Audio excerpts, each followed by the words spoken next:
Hello. Hi, Yes, Deepan. Sakti. Give me only 1 minute. हाँ, sure.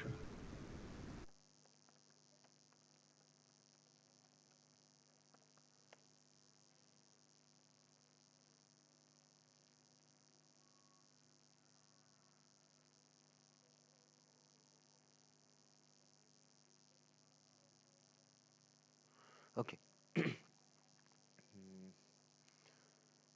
we will start.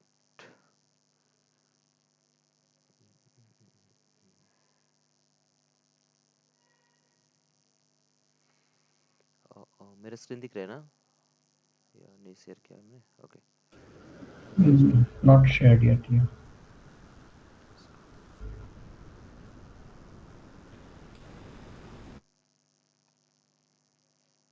Hello. Now it's visible.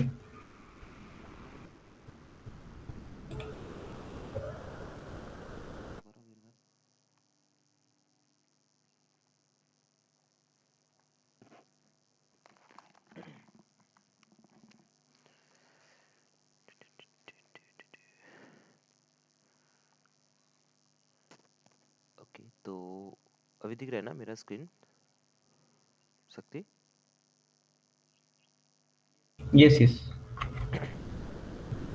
तो सबसे पहले मैं power point को open करता हूँ. ये थोड़ा बढ़ा देना वैसे. ठीक है. No, no worry.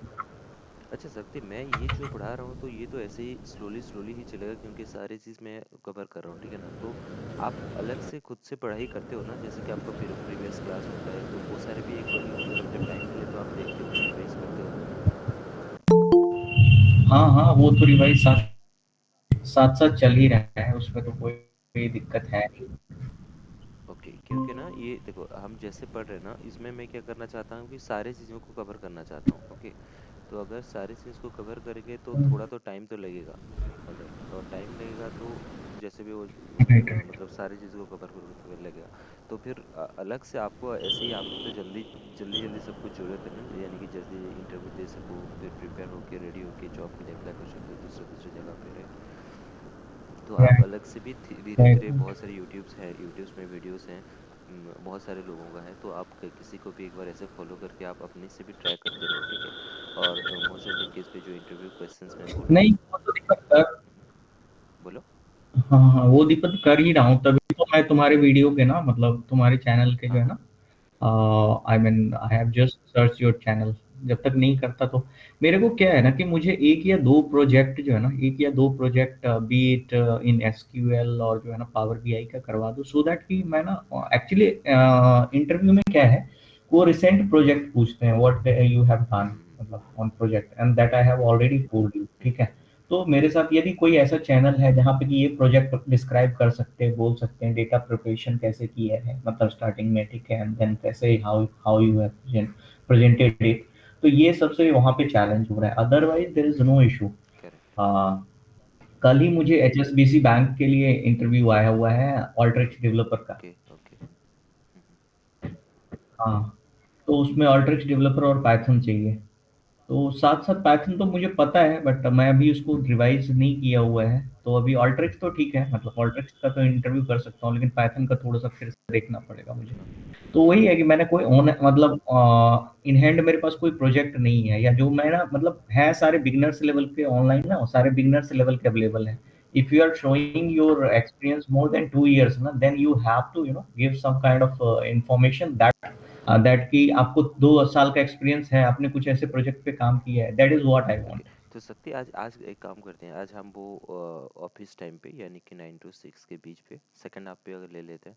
मेरा आज आज मेरा प्रोजेक्ट, मेरा भी आज सेकंड डे है, तो मैं भी वो मतलब एक नया प्रोजेक्ट मुझे मिला है, आज से स्टार्ट होगा एक्चुअल काम, ठीक है ना? तो ओके। देखना पड़ेगा कितना मुझे टाइम मिलेगा. अगर बैंडविड्थ होता है तो मैं आपको एक बार पिंग करूंगा. ओके.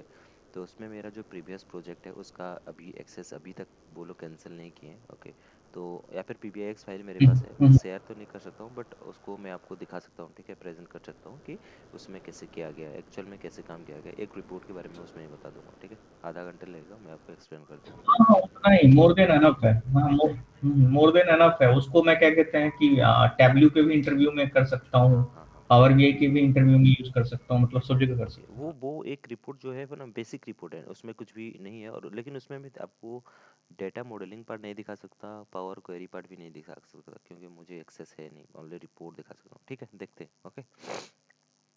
ओके। तो अंकिता, हम लोग जो भी क्लास आगे से किए थे वो आपको अच्छे से पता है, राइट? किसको डेटा बोलते हैं, डेटा एनालिस्ट किसको बोलते हैं, किस तरह से हम एनालिसिस करते हैं, उससे क्या बेनिफिट होता है, और डेटा एनालिटिक्स के लिए क्या क्या टूल्स है, और डेटा को सेव करने के लिए हमारे पास कौन सा डेटाबेस है, राइट? या फिर कौन सा कॉन्सेप्ट है, कहाँ कहाँ पे डेटा को स्टोर करते हैं, इतना आपको पता है, राइट?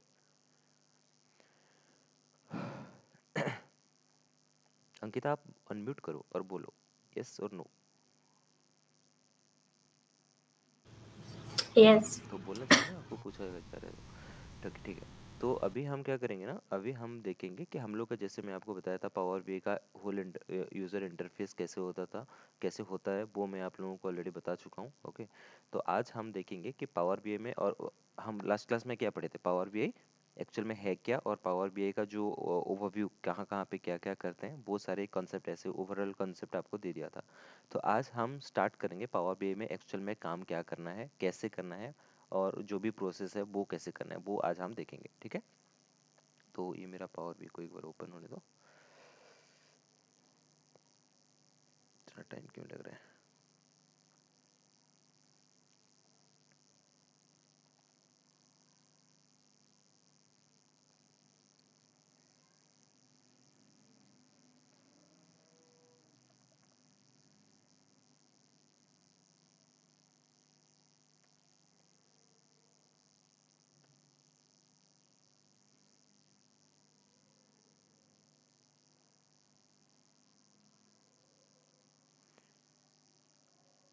देखो शक्ति, आप हम जब भी पावर बीआई पे काम करते हैं, दोनों को ये बोल रहा हूँ, जब भी हम पावर बीआई में काम करते हैं तो हम लोग के पास एक फ्लो होता है। ओके, पावर बीआई डेवलपर का एक फ्लो होता है, कैसे काम को एक्चुअल में किया जाता है, ठीक है? तो वो पहले आप समझो। जब भी हम लोग के पास एक एक as a power BI developer या फिर कोई भी डेटा एनालिस्ट है, उसका रोल्स एंड रेस्पॉन्सिबिलिटी क्या होता है? वो सबसे पहले हम लोग का ऑफिस पे एक क्या रहते हैं, बिजनेस एनालिस्ट टीम रहते हैं, राइट शक्ति? बीए जिसको बोला जाता है, पता है ये आपको? Yes, business yes. Analyst. Okay, तो अंकिता, हम लोग के पास ये टीम होता है, एक बिजनेस एनालिस्ट, उनका काम होता है, वो क्या कर वो होते हैं बिजनेस एनालिस्ट, और हम लोग होते हैं डेटा एनालिस्ट। ओके, और एक होता है क्लाइंट। ये तीन चीजें हमारे पास है।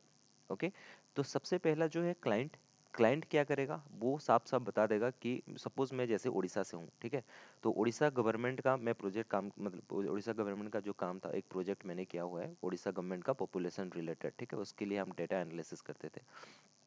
तो होता क्या है, हम लोग का कंपनी है, वो कंपनी में बहुत सारे बिजनेस एनालिस्ट हैं, बहुत सारे डेटा एनालिस्ट हैं, ये अच्छे से समझो। ओके, तो और क्लाइंट होता है उड़ीसा गवर्नमेंट, यानी कि हम लोग का जो नवीन पटनायक है उसका जो प्रोजेक्ट है, उसी का प्रोजेक्ट है ये। ओके, ये चीफ मिनिस्टर है हम लोग का, ठीक है शक्ति?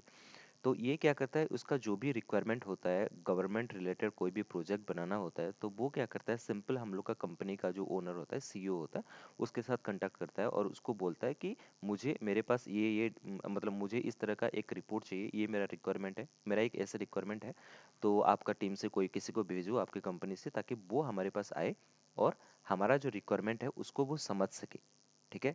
तो हम लोग का जो सीईओ होता है वो क्या करता है, उनका कंपनी का, मतलब उसी का कंपनी का जो भी बिजनेस एनालिस्ट लोग रहते हैं, बिजनेस एनालिस्ट, ओके, उन लोगों में से किसी को वो भेजता है, ठीक है? सबसे पहले तो वो बीए लोग जाते हैं, बिजनेस एनालिस्ट टीम जाते हैं उनके पास, ठीक है? उसके बाद जो क्लाइंट होता है उसका क्या रिक्वायरमेंट है वो पहले समझते हैं। कौन समझता है? ये बिजनेस एनालिस्ट लोग। ओके, तो बिजनेस एनालिस्ट लोग उनका रिक्वायरमेंट को समझने के बाद वो लोग फिर रिटर्न आएंगे ऑफिस पे।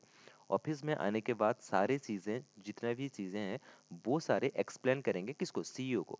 सीईओ को एक्सप्लेन करने के बाद या फिर जो भी टीम लीड्स होते हैं, ओके, उन सारे लोगों को एक्सप्लेन किया जाएगा कि ये रिक्वायरमेंट, टीम लीड सोच लो, ठीक है, आप जैसे सकते टीम लीड हो, आप अच्छे से गाइड कर सकते हो कि हमको क्या करना है, राइट। तो आपके जैसे बहुत सारे लोग जो कि डेटा टीम से बिलोंग करते हैं या फिर बड़े बड़े लोग जो एवीपी होते हैं, वो लोगों को ये प्रॉब्लम शेयर किया जाता है कि ये हम लोग का गवर्नमेंट प्रोजेक्ट है और इनका जो रिक्वायरमेंट है ये हम जाके हम लोग समझ चुके हैं, और उनका जो रिक्वायरमेंट था वो ये सारे है, ठीक है, ऐसे बोला जाता है। तो बिजनेस एनालिस्ट टीम उनको रिप्रेजेंट करता है हम लोग का ऑफिस का जो सीनियर लोग होते हैं उनके पास। उसके बाद वो सीनियर लोग जो होते हैं वो लोग डिसाइड करते हैं एक्चुअल में ये प्रोजेक्ट को करने के लिए हमको कौन सा टूल्स का जरूरत होगा, ठीक है। वो कैसे डिसाइड होता है, क्लाइंट का जो कॉस्ट है यानी कि जो पैसा लगेगा वो उसके ऊपर डिपेंडेंट रहता है। सबसे पहला ये है, उसके बाद ड्यूरेशन, ठीक है, कितना टाइम पे चाहिए। उसके बाद वो लोग डिसाइड करते हैं उसको देख के हमको कौन से टूल्स में, मतलब कौन से टूल्स को यूज में लेना चाहिए प्रोजेक्ट को करने के लिए, ऑलराइट। तो उसके बाद वो लोग, सपोज वो लोग डिसाइड करते हैं कि हमको ठीक है चलो ये रिपोर्ट पावर बीआई पे करना है।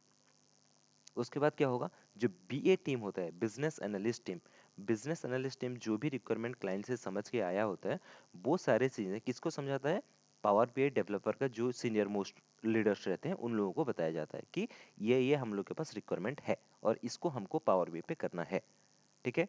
उसके बाद ये हम लोग का पावर बीआई का जो सीनियर लोग रहते हैं ये इनको समझाया जाएगा, जो मैनेजर लोग रहते हैं उनको समझाया जाता है कि ये रिक्वायरमेंट है और इसको हमको करना है, ओके। तो अभी क्या करेंगे, हम लोग का जो सीनियर लोग रहेंगे या फिर कोई भी बिजनेस, हम लोग का अभी जो डेटा एनालिस्ट का जो लीडर रहेगा वो पूछेगा ठीक है हम ये इसको पावर बीआई में कर देंगे। तो उससे पहले हमको क्या चाहिए, हमको डेटा चाहिए, ठीक है। तो अभी बिजनेस एनालिस्ट जो टीम का जो टीम लीड रहेगा या फिर जो बिजनेस एनालिस्ट रहेंगे वो क्या करेंगे, क्लाइंट के पास जाएंगे, उनको पूछेंगे कि ठीक है हम तुम्हारे जैसे रिक्वायरमेंट था वैसे हम काम करके आपको दे देंगे, लेकिन उससे पहले हमको आपका जो डेटा है वो चाहिए, ठीक है। तो डेटा हमेशा कॉन्फिडेंशियल होता है, ऑलराइट। तो ये डिपेंड करता है कि वो लोग डेटा कैसे देना चाहते हैं। जैसे कि हम लोग का डेटाबेस पे बहुत सारे टेबल्स होता है, ओके। ये सकते आपको पता होगा, database is a collection of tables कह सकते हैं या फिर कलेक्शन ऑफ फाइल्स। मैंने उस दिन आपको तीनों वीडियो भेजा था, आपको ये मतलब आपको पता होना चाहिए, आपको उसको शायद कंप्लीट किए हो, मैं ये एज्यूम करके चल रहा हूँ, ठीक है।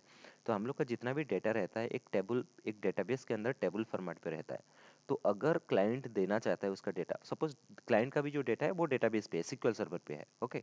तो वो क्या करेगा, ठीक है ये मेरा डेटा है बट मैं ये मेरे लिए, क्लाइंट बोलेगा कि ये मेरे लिए बहुत ही कॉन्फिडेंशियल है, तो मैं डायरेक्टली आपको एक्सेस नहीं दे सकता डेटाबेस का। मैं क्या करूंगा, एक व्यू बना दूंगा। व्यू क्या है ये आपको पता है, राइट सकते, अंकिता को नहीं पता है, वो मैं बता दूंगा उनको, ओके। तो एक सिंपल टेबल है, तो टेबल को वो लोग अगर डायरेक्टली देना चाहेंगे तो इट्स ओके। अगर वो लोग सिक्योरिटी मेंटेन करना चाहते हैं तो वो टेबल के जगह पे एक व्यू बना देंगे डेटाबेस पे, ओके। और उस व्यू को हम कौन, वो जो व्यू होगा उसका एक्सेस किसको दे देंगे, हम लोग का जो बिजनेस एनालिस्ट टीम को दे देंगे। तो बिजनेस एनालिस्ट टीम क्या करेगा, सिंपल से उसका जो डेटा सोर्स है उसको डायरेक्टली बता देगा कि ये सारा डेटा, ये डेटा सोर्स है, यानी कि जो उनका जो डेटाबेस जहाँ पे डेटा है वो है एसक्यूएल सर्वर, और इसके अंदर ये टेबल है, लेकिन वो उनको डायरेक्टली एक्सेस नहीं है, तो ये सारे व्यू है, तो ये व्यू को आप कनेक्ट करके डेटा को पावर वे पे ला सकते हो, और उसके ऊपर आप जो भी रिक्वायरमेंट है उसी हिसाब से काम कर सकते हो। ये आपका जो बिजनेस एनालिस्ट है ये डेटा एनालिस्ट का लीड को बोल देगा, ठीक है। उसके बाद डेटा एनालिस्ट का जो लीड रहेगा वो क्या करेगा, हम लोग का जैसे हम लोग क्या है अभी डेवलपर है, राइट। तो हम लोग क्या करेंगे, हम एक्चुअल काम हम करते हैं, डेटा एनालिस्ट का जो हेड होता है उसका रिक्वायरमेंट है, रिक्वायरमेंट को समझना और उसको इम्प्लीमेंट करने के लिए हमको समझाना, ताकि हम करके उसको, हम क्या करेंगे, हम लोग का जो लीड है उसको प्रोवाइड करेंगे कि ये सारे काम है हम लोग करके दे दिए। हम उसी डेटा को लेके हम लोग रिपोर्ट बनाएंगे, उसके बाद वो डेटा को हम क्या करेंगे, हम लोग का टीम लीड को दे देगा, उसके बाद टीम लीड किसको देगा, हम लोग का बिजनेस एनालिस्ट जो होता है उसको दे देगा। उसके बाद क्या होगा, बिजनेस एनालिस्ट जो रहेगा वो क्या करेगा, क्लाइंट को जाके समझाएगा कि देखो आपके रिक्वायरमेंट के हिसाब से हमने ये बनाया है रिपोर्ट पावर बीआई में, तो आपको ये सुइटेबल लग रहा है कि नहीं लग रहा है। अगर उनको लगता है कि नहीं ये रिपोर्ट जो है ये इसमें हम लोग का जो रिक्वायरमेंट था वो फुलफिल हो रहा है तो इट्स ओके। अगर रिक्वायरमेंट नहीं हो रहा है, मतलब फुलफिलमेंट उसका रिक्वायरमेंट नहीं हो रहा है क्लाइंट का, तो वो डायरेक्टली बोलेगा नहीं इसमें थोड़ा ये चेंज करो, वो चेंज करो, ये सारे चेंज करो, ठीक है। तो फिर कौन करेगा, बिजनेस एनालिस्ट, वो समझेगा कि इसमें क्या क्या चेंजेस चाहिए। फिर बिजनेस एनालिस्ट बोलेगा हम लोग का डेटा एनालिस्ट का जो लीड होगा उसको, उसके बाद वो हमको बोलेगा ये सारे चेंजेस करना है, ओके। फिर से सेम प्रोसेस कंटिन्यू फ्लो होता रहेगा जब तक क्लाइंट उसको अप्रूव ना कर दे। समझ में आ गया ये शक्ति, अंकिता, दोनों को पूछ रहा हूँ, ये जो फ्लो है ये समझ में आया, यस, यस। ओके। तो ये सारे जो प्रोसेस होता है इसको इसको होने में थोड़ा टाइम लग जाता है, जैसे कि ये डेटा को समझना, कहाँ पे है डेटा, ठीक है, उसको कैसे हम लोग का डेटा एनालिस्ट का टीम जो रहेगा वो उसको डेटा को सब पहले समझना पड़ेगा, राइट, कि एक्चुअल में डेटा किस तरह से है टेबल पे, और या फिर व्यू लेवल पे कैसे डेटा है, उसको समझना पड़ेगा, कौन से कॉलम्स है, ओके, क्लाइंट्स का रिक्वायरमेंट क्या क्या है, और क्लाइंट्स का रिक्वायरमेंट को हम क्या बोलते हैं सकते, केपीआई बोलते हैं, ये हमेशा मतलब याद रखो कि क्लाइंट्स का जो रिक्वायरमेंट होता है, ठीक है, वो उसको क्या बोला जाता है, केपीआई, की प्रोसेसिंग इंडिकेटर। ओके अंकिता, ये भी आप ये सारे आपके लिए भी है, ओके।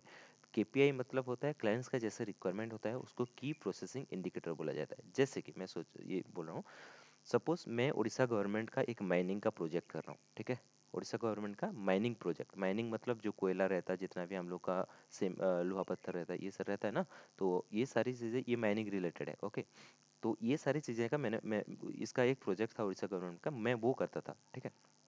तो उसमें क्या होता था ना, जो जितना भी रिक्वायरमेंट होता था वो, मैं क्या बोलना चाहता था, हाँ, तो जितना भी टेबल्स होता था ना उसको मुझे समझना होता था कि ये सारे डेटा है, राइट। तो डेटाबेस का मुझे एक्सेस दे देंगे, टेबल का एक्सेस दे देंगे, यानी या फिर व्यू का एक्सेस दे देंगे, तो मुझे कोई उनका टीम से कोई रहता है जो कि हमको समझाता है, क्योंकि हम तो उनके डेटाबेस के साथ एक्वेंटेड तो नहीं है ना, हम उनके साथ काम नहीं किए हैं क्लाइंट के साथ, तो हम उनका डेटा को हमको समझना जरूरी है, तो उनके टीम से कोई एक रहता है, वो हमको समझाता है कि ये टेबल्स है, देखो हमारे पास सपोज ये 5 टेबल है, इसमें हम लोग का जितना भी डेटा रहता है, हम लोग का जो माइनिंग प्रोजेक्ट है उसका जितना भी डेटा रहता है, ये सारे 5 टेबल पे रहता है, ठीक है।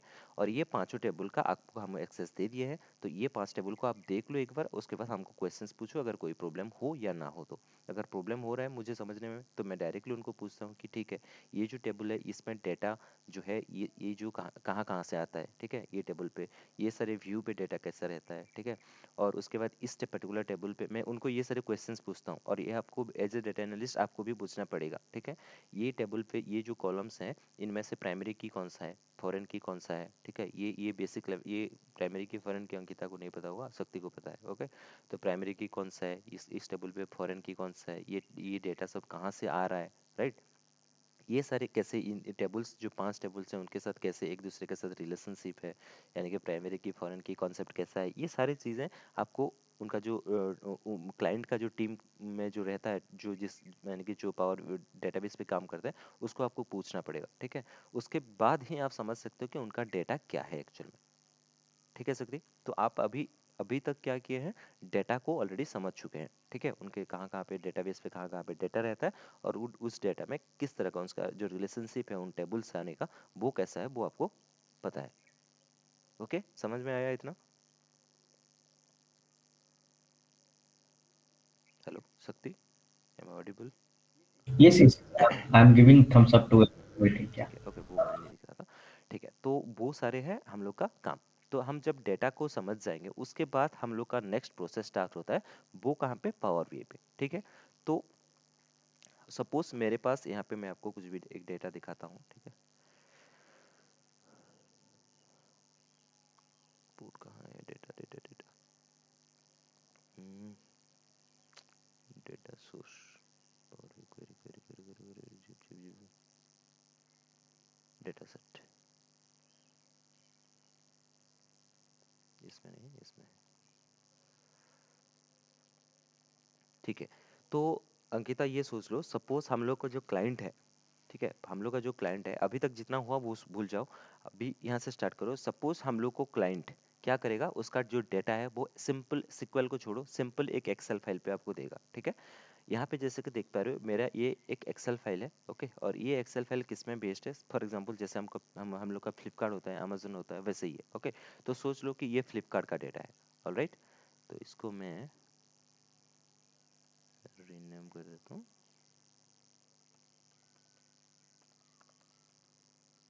Flipkart data, okay. ये फ्लिपकार्ट कंपनी का जितना भी डेटा रहता है वो आपको प्रोवाइड किया गया है और आपका रिक्वायरमेंट यानी कि क्लाइंट के थ्रू से आपको ये डेटा मिल गया है और क्लाइंट बोल रहा है कि ये मेरा डेटा है, सिंपल एक्सेल फाइल पे मैंने आपको दे दिया है। सिक्वल को छोड़ दो क्योंकि इसमें दोनों ही कंफ्यूज तो नहीं हो गए, बट तभी भी अंकिता कंफ्यूज हो सकती है। तो पहले हम सिंपल एक्सेल डेटा से देखेंगे, ठीक है। तो ये मेरा एक्सेल फाइल, क्लाइंट बोलेगा ये मेरा एक्सेल फाइल यानी कि ये मेरा डेटा है, इसको आपको एनालिसिस करके मुझे इनमें से कुछ कुछ कुछ क्या बोलते हैं इंफॉर्मेटिव इन्फॉर्मेशन आपको निकाल के मुझे देना है, ओके। या फिर इस डेटा से हमको एक डेटा बेस यानी कि एक डेटा का रिपोर्ट, मतलब ये डेटा से आपको एक रिपोर्ट फाइंड आउट क्रिएट मतलब एक रिपोर्ट क्रिएट करना है और वो रिपोर्ट हमको देना है, ठीक है। तो उससे पहले हमको क्या करना पड़ेगा, सबसे पहले आपको ये डेटा को समझना पड़ेगा, ओके। तो ये सिंपल इसका जो फॉर्मेट है, सबसे पहले ये देख लो, ये एक्सेल फाइल है। इसको कैसे देख सकते हो, यहाँ पे देख लो टाइप में क्या लिखा है, माइक्रोसॉफ्ट। इसको अगर राइट क्लिक करोगे ये टेबल को, और उसका जो प्रॉपर्टीज़ है, यहाँ पे प्रॉपर्टीज़ रहता है, प्रॉपर्टीज़ में जाओगे तो आपको समझ में आ जाएगा ये इसका जो एक्सटेंशन है वो क्या है, एक्सेल एस एक्स, ओके। यानी कि ये एक एक्सेल फाइल है, ऑलराइट, ठीक है। ये उसको बोला जाता है, क्या बोलते हैं इसको, एक्सटेंशन बोल सकते हो या फिर क्या बोलते हैं इसको, अंकिता क्या बोलते हैं बताओ, आपको बोला था। ये सो गई मुझे लगता है। File type. हाँ, फाइल टाइप बोला जाता है या फिर उसको एक्सटेंशन बोल सकते हो, ठीक है। तो ये है डॉट एक्सएल एस एक्स, यानी कि ये एक एक्सेल टाइप का डेटा है, ऑलराइट। और ये एक्सेल डेटा के अंदर यहाँ पे जैसे कि आप देख पा रहे हो मेरे पास 3 डिफरेंट पेजेस है। ये एक एक्सेल फाइल है, ओके। और ये एक्सेल फाइल मैं आपको शेयर कर दूंगा, ठीक है। तो ये एक्सेल फाइल के अंदर मेरे 3 डिफरेंट पेजेस है। सबसे पहला है ऑर्डर पेज, ओके, ये है एक ऑर्डर्स पेज। दूसरा है एक पीपल्स पेज, ठीक है। और तीसरा है एक रिटर्न्स, यानी कि जितना भी ऑर्डर्स होता है, ये देखो यहाँ पे कौन, ये ऑर्डर टेबल पे कौन सा, देखो ये एक एक्सेल फाइल है, सबसे पहले समझ लो। और एक्सेल फाइल के अंदर 3 डिफरेंट पेजेस है, ठीक है सकती, एक एक्सेल फाइल के अंदर 3 डिफरेंट पेजेस है। वैसे अगर हम लोग के पास सिक्वल डेटा होता, एक सिक्वल डेटाबेस के अंदर हम लोग के पास 3 डिफरेंट टेबल्स होता या फिर मोर देन 3 टेबल्स होता। ये सारे के क्या है, टेबल्स है, ठीक है। सपोज यहाँ पे ये एक्सेल फाइल है, एक्सेल फाइल के अंदर डिफरेंट पेजेस है। और अगर सपोज ये एक डेटाबेस होता है और डेटाबेस के अंदर क्या होता है, टेबल्स होता है, तो ये 3 डिफरेंट टेबल्स बोल सकते हैं। यहाँ पे पेज है, वहाँ पे टेबल है, ठीक है। तो यहाँ पे जैसे कि आप ये डेटा को मैं आपको सेंड करूँगा, उसके बाद आप एक बार देखना इसमें एक्चुअल में क्या बोल रहा हूँ, कौन सा एक्चुअल में कॉलम्स हैं, वो सबसे पहले एक बार आपको एनालिसिस करना पड़ेगा। क्योंकि कोई भी डेटा रिपोर्ट पे आप काम करोगे उससे पहले आपको डेटा दिया जाएगा और डेटा को आपको समझने के लिए भी टाइम दिया जाएगा, इवन 1 वीक या फिर 2 डेज या फिर 3 डेज टाइम दिया जाएगा ताकि आप डेटा को समझ सको। यहाँ पे जैसे मैं बोल रहा हूँ, यहाँ पे ओनली 3 टेबल्स है। जब आप रियल प्रोजेक्ट पे काम करोगे आपके पास 5 या 10 या 15 टेबल्स होगा, ठीक है। और उसमें 10 15 20 30 कॉलम्स होगा, ठीक है। ये बोलते हैं पेजेस, इसको बोला जाता है कॉलम, ये आपको पता होगा। और ये बोला जाता है रो, ठीक है। ये एक पर्टिकुलर रो है, ये सारे जितना भी देख रहे हो ये रो बोलते हैं और इसको कॉलम्स बोलते हैं, ठीक है। और और अगर डेटाबेस कंसर्न में देखेंगे तो ये एंटायर टेबल को क्या बोलते हैं, स्कीमा बोलते हैं, ठीक है। स्कीमा बोल सकते हो या फिर टेबल भी बोल सकते हो, ओके। तो यहाँ पे ये है कॉलम्स, ये है रो, ऑलराइट। तो ये जो पर्टिकुलर टेबल है ऑर्डर्स टेबल, इसमें किस टाइप का डेटा है, देखो सबसे पहले ये एक कॉलम है ए नाम का, जो कि मेरे लिए रिलेवेंट ही नहीं है। ये ए नाम का कॉलम मुझे क्या चाहिए, कुछ चाहिए क्या, नहीं है। ये इररिलेवेंट डेटा है मेरे लिए, ये कुछ कौन सा कॉलम है कुछ पता ही नहीं है। ये ए लिखा हुआ है, इसके अंदर ऐसे नंबरिंग किया गया है, ये भी सीक्वेंस पे नहीं है, 1 2 3 होता तो अलग बात है। ये इधर उधर रखा है तो चलो कोई बात नहीं, ये ऐसे ही एक कॉलम्स है, बट मुझे ये नहीं चाहिए, ये मेरे लिए इररिलेवेंट डेटा है, ठीक है। सबसे पहला है ऑर्डर आईडी, यानी कि ऑर्डर आईडी कहाँ पे जनरेट होगा, जब भी आप कोई भी स्टोर पे जा रहे हो, सपोज आप फ्लिपकार्ट से कोई भी परचेज ऑर्डर कर रहे हो, तो उसमें एक यूनिक आईडी आपके लिए जनरेट होता है, ठीक है। यूनिक आईडी कैसे जनरेट होता है, जब भी आप कोई सामान परचेज कर रहे हो तो आपके नाम पे एक बिल आएगा, राइट। तो उस बिल जिसके नाम पे हुआ है उसके लिए एक यूनिक आईडी जनरेट होगा और ये ऑटोमेटिकली होगा। यूनिक आईडी जनरेट होगा और वो आईडी कहाँ पे स्टोर हो जाएगा, उनका जो डेटाबेस होता है, डेटाबेस के अंदर जो टेबल्स होता है उस टेबल्स में सपोज एक कॉलम है ऑर्डर आईडी बोल के, इस ऑर्डर आईडी कॉलम पे स्टोर हो जाएगा, ठीक है। तो सपोज आप अभी आप एक सामान कुछ भी एक सपोज एक ट्रिमर परचेज किए, ठीक है। तो आपके लिए यहाँ पे एक यूनिक आईडी जनरेट होगा। अंकिता सपोज एक ड्रेस खरीद रही है तो उसके लिए एक यूनिक आईडी जनरेट होगा, ठीक है। फिर से यहाँ पे अगर आप शक्ति आ रहे हो फिर से ऑर्डर परचेज कर रहे हो तो उसमें लिए यहाँ पे एक ऑर्डर आईडी क्रिएट हो जाएगा, ठीक है। या फिर आप शक्ति एक बार तीन प्रोडक्ट मंगा रहे हो, ठीक है। एक है ट्रिमर, एक है शर्ट, एक है पैंट। तो ये तीनों के लिए आप खुद ही एक ही जन ऑर्डर किया है, आपने ऑर्डर किया है एक बार में, राइट। तो आपके लिए ये तीन ऑर्डर आईडी सेम दिख रहा है यहाँ पे देखो। क्यों? क्योंकि आपने तीन सामान परचेज किया है, राइट। तो तीन सामान के लिए तीन सेम चीज, तीन ठो रिकॉर्ड बन गया है। रिकॉर्ड यानी कि थ्री डिफरेंट रो यहाँ पे क्रिएट हो गया है, ताकि यहाँ पे ये ऑर्डर आईडी है, ये ऑर्डर आईडी में आप एक सामान परचेज किए हो जिसका नाम है, यहाँ पे देखो एक कॉलम्स होगा, यहाँ पे ऑर्डर आईडी कॉलम है। और उसके बाद यहाँ पे कौन सा सामान परचेज किए थे वो यहाँ पे आपको दिख जाएगा। यहाँ पे देखो कैटेगरी, ठीक है। सपोज आप ऑफिस सप्लाई एक परचेज कर रहे हो, उसके अंदर आर्ट आता है, स्टोरेज आता है, ठीक है। फोन्स टेक्नोलॉजी के अंदर आता है। ये कौन सा है? कैटेगरी कॉलम है और उसमें सब कैटेगरी है और उसमें प्रोडक्ट नेम है देखो, ठीक है। तो यहाँ पे कौन सा कॉलम्स है, सबसे पहले मैं दिखा देता हूँ। सबसे पहले ऑर्डर आईडी, यानी कि ये एक यूनिक आईडी है जो कि आपके लिए जब भी ऑर्डर करोगे आपके लिए यहाँ पे एक आईडी जनरेट होगा, ठीक है। और ये टेबल के लिए ये एक प्राइमरी कॉलम है, ठीक है। कैसे पता चला? क्योंकि ऑर्डर्स टेबल पे ऑर्डर आईडी ऑब्वियसली एक प्राइमरी कॉलम होगा, राइट। ठीक उसी हिसाब से ये ऑर्डर आईडी पे, मतलब ये ऑर्डर आईडी, ये फर्स्ट कॉलम है ऑर्डर आईडी। उसके बाद कौन सी डेट पे वो ऑर्डर हुआ था, वो पर्टिकुलर ऑर्डर, ठीक है, उसका कौन सी डेट पे ऑर्डर हुआ था वो यहाँ पे रिकॉर्ड किया गया है। उसके बाद वो जो आपने ऑर्डर किया था वो कब शिप हुआ, यानी कि कब स्टार्ट हुआ उसका भेजना, ठीक है। शिफ्ट डेट इसको बोला जाता है, शिप डेट। और यहाँ पे शिफ्ट मोड, किस तरह से शिफ्ट किया गया है, फर्स्ट क्लास पे या फिर स्टैंडर्ड क्लास पे या फिर सेकंड क्लास पे, किस तरह से आपको भेजा गया है, ठीक है। देन कस्टमर आईडी, ये हो गया ऑर्डर आईडी, और सॉरी ये हो गया ऑर्डर आईडी, यानी कि ये जब भी ऑर्डर करोगे ये आपके लिए एक आईडी जनरेट होगा। और जो कस्टमर सामान परचेज करेगा उसके लिए एक कस्टमर आईडी भी कॉलम यहाँ पे है, जहाँ पे कस्टमर का डिटेल यहाँ पे स्टोर होकर रहेगा, यानी कि उसके लिए भी एक यूनिक आईडी रहना चाहिए, है कि नहीं। आप जब फ्लिपकार्ट पे अकाउंट क्रिएट कर रहे हो सकती है या फिर अंकिता, आपके लिए एक यूनिक आईडी वहाँ पे जनरेट होके रहता है, ओके। तो वो यहाँ पे रिकॉर्ड होता है इस पर्टिकुलर कॉलम पे, कस्टमर आईडी, ठीक है। ठीक उसी हिसाब से सपोज यहाँ पे कस्टमर नेम है तो ऑब्वियसली यहाँ पे नाम रहेगा, राइट। किसका, मतलब जिसके अकाउंट यहाँ पे क्रिएट किया गया उसका नाम क्या है वो यहाँ पे रिकॉर्ड किया गया है। उसके बाद वो सेगमेंट, वो कौन से सेगमेंट है, वो कॉर्पोरेट है ये या फिर कंज्यूमर है। आप कंज्यूमर हो या फिर सेगमेंट, जो एक कंपनी हो या फिर आप होम ऑफिस है, कॉर्पोरेट है, ठीक है, या फिर आप कस्टमर हो, वो यहाँ पे रिकॉर्ड होता है सेगमेंट सेक्शन पे। देन आप कौन से कंट्री से बिलोंग करते हो, ठीक है। यहाँ पे जितना भी डेटा है वो यूनाइटेड स्टेट से बिलोंग करते हैं, ठीक है। तो यहाँ पे सपोज आप इंडिया से हो तो यहाँ पे इंडिया रहेगा। उसके बाद आप पाकिस्तान से हो तो पाकिस्तान रहेगा, ठीक है। जिसका कंट्री जहाँ पे रहेगा, यानी कि जो कस्टमर जिस कंट्री से रहेगा वो यहाँ पे रिकॉर्ड होगा, ठीक है। आप कौन से सिटी से बिलोंग करते हो, कौन सा स्टेट, आपका जो स्टेट है वो कौन सा है, आपका जो पोस्टल कोड है वो कौन सा है, आपका जो रीजन कहाँ से बिलोंग करता है, कौन से रीजन से आप हो, ठीक है। देन प्रोडक्ट आईडी, आप जो भी प्रोडक्ट परचेस किए हो उसका जो आईडी है वो यहाँ पे रिकॉर्ड होगा, ठीक है। देन वो प्रोडक्ट कौन से कैटेगरी के अंदर आता है, और वो कैटेगरी यानी कि जो प्रोडक्ट है वो उसका जो सब कैटेगरी है वो कौन सा है। कैटेगरी मतलब यहाँ पे देखो फर्नीचर, ऑफिस सप्लाई या फिर टेक्नोलॉजी। सपोज टेक्नोलॉजी एक कैटेगरी है, टेक्नोलॉजी के अंदर क्या क्या आ सकता है, फ़ोन आ सकता है, राइट। या फिर उसके बाद यहाँ पे फ़ोन्स है, मशीन है, ठीक है। तो ये सारे क्या है टेक्नोलॉजी के अंदर, एसेसरीज है, ऑलराइट। तो ये सारे टेक्नोलॉजी के अंदर आता है। तो ये है कैटेगरी, ये है सब कैटेगरी, और ये है प्रोडक्ट नेम। ये पर्टिकुलर प्रोडक्ट नेम कौन सी कैटेगरी के अंदर और कौन से सब कैटेगरी के अंदर आता है वो यहाँ पे तीनों कॉलम पे रिकॉर्ड किया गया है, ठीक है।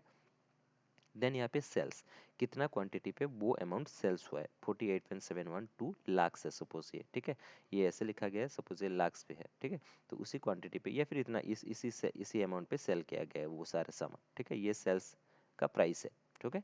देन यहाँ पे नंबर ऑफ क्वांटिटी, कितना नंबर ऑफ क्वांटिटी आपने परचेज किया हुआ है, ठीक है, वो यहाँ पे रिकॉर्ड किया गया है। देन उस प्रोडक्ट को परचेज करने के टाइम कितना डिस्काउंट दिया गया था वो यहाँ पे रिकॉर्ड है, और उसमें कितना प्रॉफिट हुआ है वो यहाँ पे रिकॉर्ड किया गया है, ठीक है। यहाँ पे सेल्स इतने अमाउंट पे हो रहा है और प्रॉफिट जो है वो उसको इतना मिल रहा है, ऑलराइट।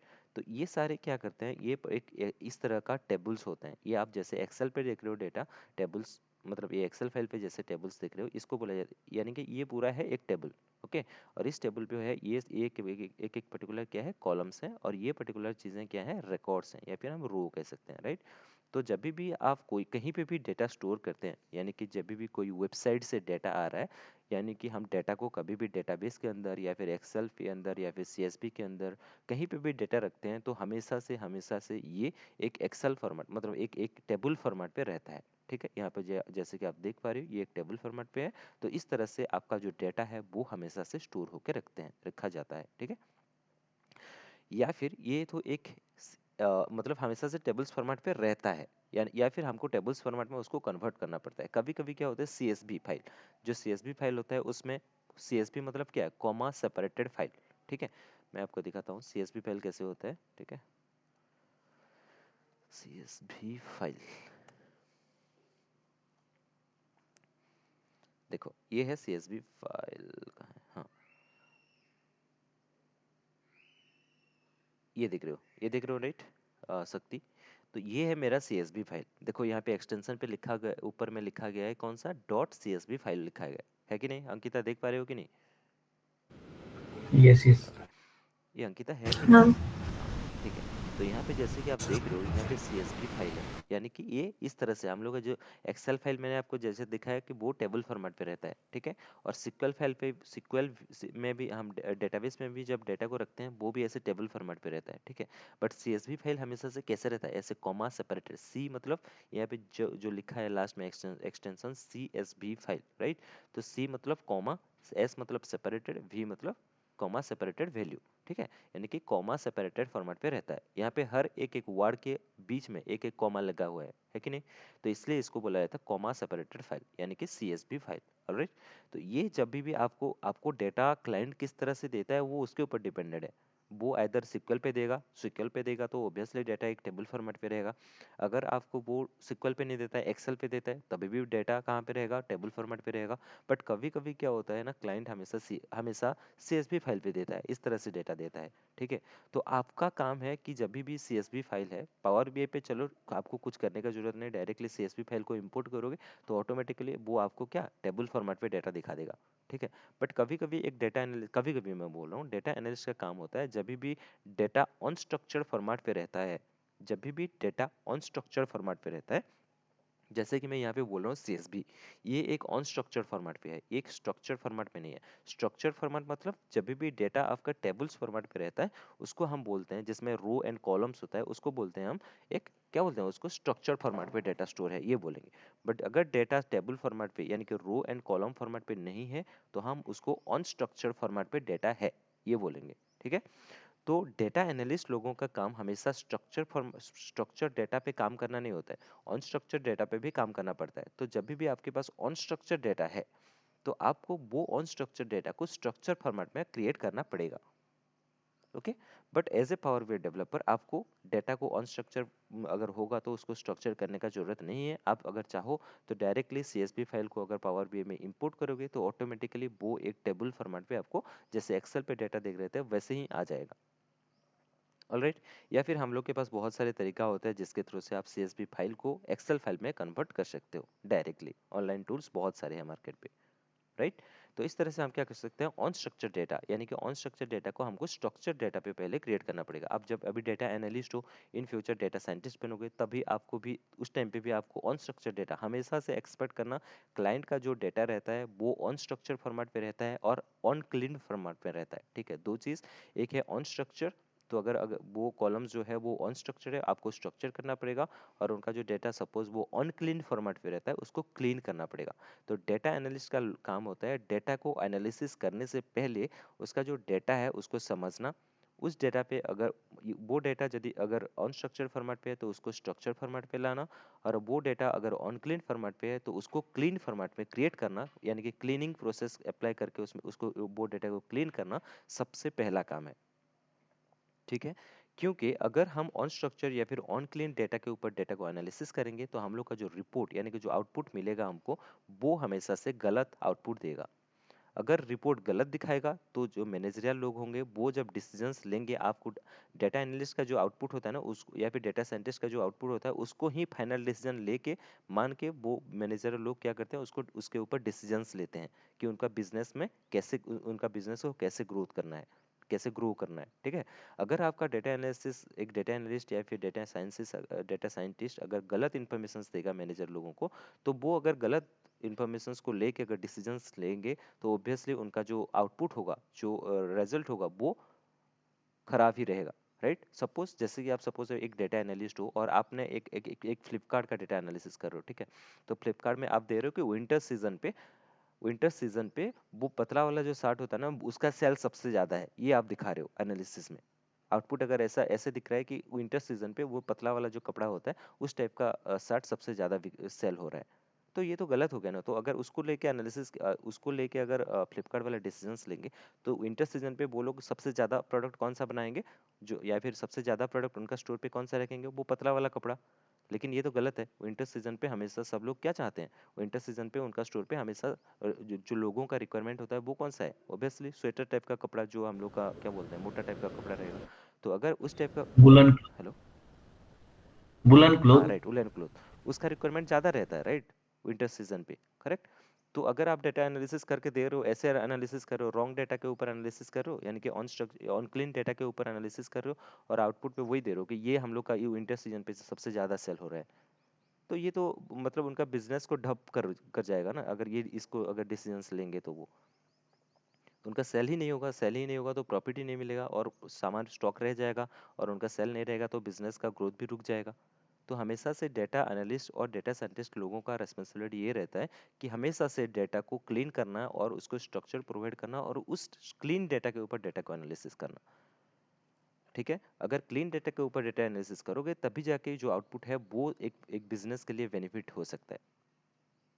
ऑलराइट, समझ में आ गया एक डेटा एनालिस्ट का काम क्या है, एक्चुअली उसका रोल्स एंड रेस्पॉन्सिबिलिटी क्यों हमेशा से सबसे ज़्यादा होता है। और आपका आपका जो काम है ना, वो हमेशा किसके साथ लिंक्ड है, हमेशा मैनेजरियल लेवल लोगों के साथ लिंक्ड है। इसलिए सबसे पहले आपको डेटा का नॉलेज होना चाहिए, डेटा को एनालिसिस करना चाहिए, और डेटा एनालिसिस करके एग्जैक्ट आउटपुट देना चाहिए। और किसको आप देंगे, आपको देना पड़ेगा जो रिपोर्ट है उसको किसके साथ मतलब किसको शेयर करना है, मैनेजरियल लोगों के साथ। तो मैनेजरियल लोगों के साथ शेयर करने के लिए आपको क्या चाहिए, वो आपका जो कम्युनिकेशन स्किल है वो हमेशा से एग्जैक्ट होना चाहिए, परफेक्ट होना चाहिए। ओके, बड़े लोगों के साथ आप मिलोगे, उनके साथ शेयर करोगे आपका इन्फॉर्मेशन, तो हमेशा से आपका जो लोगों के साथ बात करना, लोगों को कन्विंस करना, ये सारे हमेशा किस में होता है, मोस्ट ऑफ द केस पे इंग्लिश लैंग्वेज पे होता है कि नहीं। तो हमेशा से आपका जो कम्युनिकेशन स्किल है वो भी हमेशा से एक डेटा एनालिस्ट और डेटा साइंटिस्ट का अच्छा होना चाहिए, ठीक है। इतना तो समझ में आया। Yes yes. तो आपका काम ये जो डेटा क्लीनिंग, तो हम लोग क्या करते हैं, पावर बी, हम एक डेटा एनालिस्ट हैं अभी, तो हम डेटा एनालिस्ट के हिसाब से हम क्या करेंगे, अभी हम लोग के पास जो भी डेटा मिलेगा हम ये मानेंगे कि वो डेटा ऑन क्लीन फॉर्मेट पे है। तो हम लोग का सबसे पहला काम क्या होगा, क्लीनिंग करना डेटा को। तो क्लीनिंग हम एक पावर बी डेवलपर हैं, तो पावर बी डेवलपर लोगों का जो काम होता है, ये मेरा कहाँ गया, मेरा पावर बी डेवलपर दिख क्यों नहीं रहा है, हाँ। तो हम लोग ये जो पावर बीआई डेस्कटॉप है, यहाँ पे आप जैसे कि देख पा रहे हो, ये पावर बीआई डेस्कटॉप पे हम यहाँ पे रिपोर्ट बनाते हैं, ठीक है। तो रिपोर्ट बनाने से पहले हमको डेटा को क्या करना पड़ेगा, क्लीन करना पड़ेगा, ठीक है। अब मैंने अभी बताया कि डेटा को हमेशा से सबसे पहले एनालिसिस करने से पहले, यानी कि यहाँ पे ऐसे रिपोर्ट बनाने से पहले आपको डेटा को क्लीन करना पड़ेगा, ठीक है। तो जो भी क्लीनिंग काम होता है वो कहाँ पे होता है, पावर बीआई डेस्कटॉप पे नहीं, वो पावर क्वेरी एडिटर। मैंने आपको बताया था यहाँ पे ट्रांसफॉर्म डेटा पे जब भी हम डेटा को हम यहाँ पे जब क्लिक करेंगे तो ये हमको कहाँ पे लेके जाएगा, ये हम लोग को पावर क्वेरी एडिटर पे लेके जाएगा। यहाँ पे देखो, ये देखो पावर क्वेरी एडिटर, ठीक है। तो ये जो पावर क्वेरी एडिटर है, यहाँ पे हम डेटा को हमेशा से क्लीन करते हैं सबसे पहले। सबसे पहला काम है हम लोग को डेटा को समझना। डेटा को समझने के बाद आप उस डेटा को पावर बीआई डेस्कटॉप पे लाना। पावर बीआई डेस्कटॉप पे लाने के बाद आपको वो डेटा को देखना है, ये डेटा ठीक है कि नहीं। उसके बाद अगर गलत है, अगर डेटा सही है, क्लीन डेटा है, तो डायरेक्टली आप उसमें रिपोर्ट बना सकते हो पावर बीआई डेस्कटॉप लेवल पे। अगर डेटा अनक्लीन है तो आपको उस डेटा को पावर क्वेरी एडिटर पे लेके जाना है। पावर क्वेरी एडिटर पे वो डेटा को आपको सबसे पहले क्लीन करना है, ठीक है। क्लीन करने के बाद उस डेटा को फिर से, क्लीन डेटा को फिर से पावर बीआई डेस्कटॉप पे लेके आना। और पावर बीआई डेस्कटॉप में लाने के बाद यहाँ पे जैसे इसमें सपोज क्लीन करता हूँ, उसके बाद क्लोज एंड अप्लाई में क्लिक करूंगा, तो ये मुझे पावर बीआई डेस्कटॉप लेवल पे वो क्लीन डेटा यहाँ पे लेके आ जाएगा। क्लीन डेटा यहाँ पे आप अभी पावर बीआई डेस्कटॉप पे ले आए, उसके बाद नेक्स्ट काम होता है आपको यहाँ पे डेटा मॉडलिंग, यहाँ पे देख रहे हो डेटा मॉडलिंग। इस सेक्शन पे आपको आके उस जितना भी टेबल, सपोज 5 टेबल आपने इंपोर्ट किया है, तो वो पांचों टेबल के बीच में यहाँ पे रिलेशनशिप क्रिएट करना। ठीक है, ये नेक्स्ट काम होता है। रिलेशनशिप यानी कि टेबल्स के बीच में प्राइमरी की फॉरेन की कंसेप्ट के थ्रू से वो टेबल्स को ज्वाइन करवाना है, लिंक क्रिएट करवाना, वो ये आपका उसका नेक्स्ट स्टेप होता है। ठीक है, तो यहाँ पे जब जैसे आप रिलेशनशिप ऐसे टेबल्स के बीच में बना लोगे, उसके बाद आप क्या कर सकते हो, यहाँ पे पावर बी डेस्कटॉप लेवल पे आप क्या कर सकते हो, अपना जो काम है यानी कि जो रिपोर्ट है वो यहाँ पे बना सकते हो। ठीक है, इतना दूर आ गया, यानी कि आपका जो फ्लो है यहाँ तक आया। उसके बाद पावर बी डेस्कटॉप लेवल पे जब रिपोर्ट बनाओगे, रिपोर्ट बनाने के बाद सपोज यहाँ पे रिपोर्ट आपका बन गया, ठीक है, रिपोर्ट बनने के बाद यहाँ पे देखो पब्लिश का एक ऑप्शन होता है, ये पब्लिश बटन पे क्लिक करके ये जो रिपोर्ट है इसको आपको क्या करना है क्लाइंट के साथ, या सॉरी इसको क्या करना है, ये जो रिपोर्ट आपने बनाएंगे उसमें उसको आपको पावर बी सर्वर, एक पावर यहाँ पे जैसे पावर बी डेस्कटॉप है, पावर क्वेरी एडिटर है, वैसे एक पावर बी सर्वर होता है। पावर बी सर्वर क्या होता है, एक ऐसा जगह, ये एक पावर बेस सर्वर एक क्लाउड टाइप का आप बोल सकते हो। पावर बेस सर्वर के में क्या करते हैं, हम लोग का जो भी रिपोर्ट्स यहाँ पे बनाते हैं उसको हम पावर बेस सर्वर पे पब्लिश करते हैं। ठीक है, पब्लिश क्यों करते हैं, ताकि हम यहाँ पे पावर बेस डेस्कटॉप पे कोई भी अगर यहाँ पे रिपोर्ट बनाता हूँ तो वो क्या रहेगा, मैं ओनली ओनली मैं ही देख पाऊंगा, राइट, लेकिन बाकी लोग तो देख नहीं पाएंगे। आपका डेस्कटॉप लेवल पे तो आप देख पाएंगे, अगर आपको क्लाइंट को देना है तो क्लाइंट थोड़ी ना देख पाएगा कि आपको डेस्कटॉप में आके, नहीं पाएगा। तो इसीलिए आपको हमेशा से जो भी रिपोर्ट आप यहाँ बनाएंगे उसको आपको पब्लिश करना है। पब्लिश करने के बाद सर्वर लेवल पे वो चला जाएगा और उसमें से एक लिंक जनरेट कर सकते हैं, और वो लिंक को आप जिसको शेयर करेंगे वो इजीली वो रिपोर्ट को कहीं से भी वर्ल्ड के कहीं पे भी रहे तो वो देख सकता है, अगर उसके पास एक यूजर आईडी एंड पासवर्ड है तो। ठीक है, तो ये एंटायर चीजें जो है, ठीक है, ये एंटायर चीज़ों को आप बोलते हैं पावर बीआई का जो कंसेप्ट है। आप एक्चुअल में जब भी पावर बीआई डेस्कटॉप लेवल पे काम करोगे ये सारी चीज़ें आपको करना पड़ेगा। ठीक है, और दूसरा चीज़ मैंने एक यहाँ पे मिस कर दिया, आप जो यहाँ पे आप रिपोर्ट बनाएंगे पावर बीआई डेस्कटॉप लेवल पे, आप क्या बनाओगे, आप क्या बनाएंगे, रिपोर्ट बनाएंगे। ठीक है, रिपोर्ट बनने के बाद आप यहाँ पे देख रहे हो, आप यहाँ पे क्या बनाओगे, रिपोर्ट बनाओगे। रिपोर्ट बनाने के बाद आप जब पब्लिश करोगे सर्वर लेवल पे, उस टाइम पे सर्वर लेवल में हम एक पावर बीआई डेस्कटॉप बनाते हैं, हमेशा से याद रखना सकते। पावर बीआई जो रिपोर्ट बनाते हैं वो डेस्कटॉप लेवल पे बनाते हैं, और जो पावर बीआई डैशबोर्ड बनाते हैं, report and dashboard two different thing है पावर बीआई पे। ओके, रिपोर्ट बनाते हैं हम पावर बीआई डेस्कटॉप लेवल पे, और पावर और डैशबोर्ड बनाते हैं, पावर बीआई डैशबोर्ड बनाते हैं हम सर्वर लेवल पे।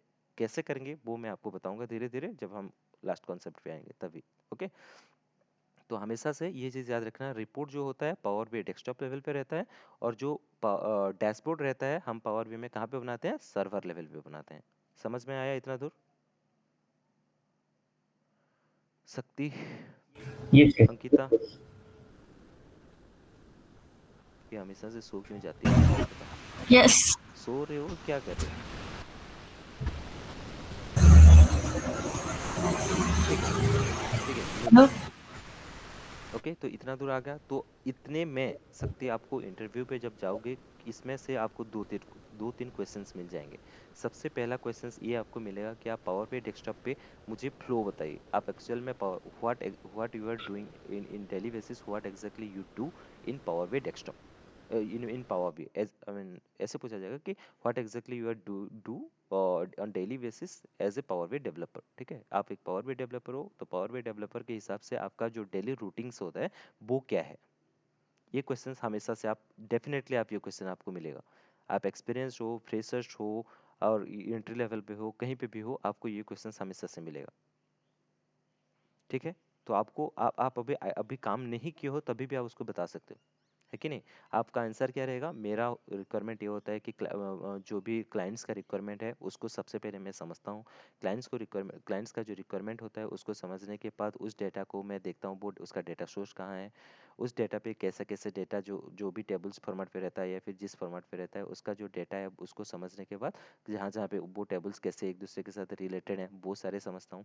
समझने के बाद क्लाइंट्स का जो केपीआई होता है, की प्रोसेसिंग इंडिकेटर, मैं बताऊंगा की प्रोसेसिंग इंडिकेटर क्या है।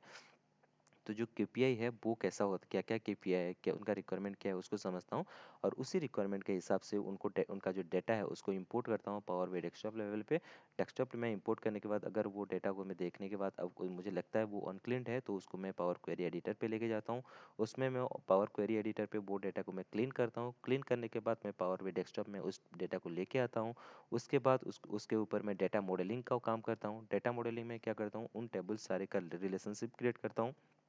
रिलेशनशिप क्रिएट करने के बाद वो डेटा को मैं उस डेटा के ऊपर as per the clients need, और we can say as per the KPI, I just create the, मैं उस डेटा को लेके मैं उस डेटा के ऊपर मैं केपीआई के हिसाब से यानी कि क्लाइंट के रिक्वायरमेंट के हिसाब से रिपोर्ट जनरेट करता हूँ।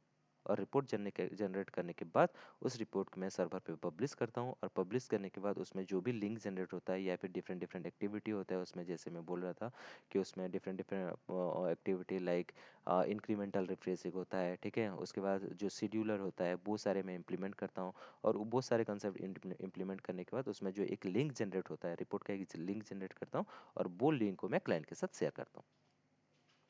समझ में आया शक्ति? ये आपका फर्स्ट क्वेश्चन है इंटरव्यू पे, हमेशा से आप ये क्वेश्चन फेस करोगे। ये राइट, ठीक है, राइट, तो ये यस। एक फ्लो है। As a power B developer आपको इतना ही काम करना है और उससे बाहर में कुछ काम नहीं करना है। As a power B developer बोल रहा हूँ, या फिर आप बोल सकते हो एज ए डेटा एनालिस्ट बोल सकते हो। ठीक है, एक डेटा एनालिस्ट एक बीआई एनालिस्ट सेम ही है, कॉन्सेप्ट सेम रहता है, काम सेम रहता है। ओनली डिफरेंट डिफरेंट टूल्स आना चाहिए। डेटा एनालिस्ट एग्जैक्टली जो डेटा एनालिस्ट है उसको एक्सेल सिक्वल पे थोड़ा बहुत नॉलेज होना चाहिए, और पावर बी पे ये सारे कंसेप्ट पे काम करना चाहिए। तो आपका मेन कंसेप्ट है, मेन गोल है, ये मैंने आपको जो बताया वही है।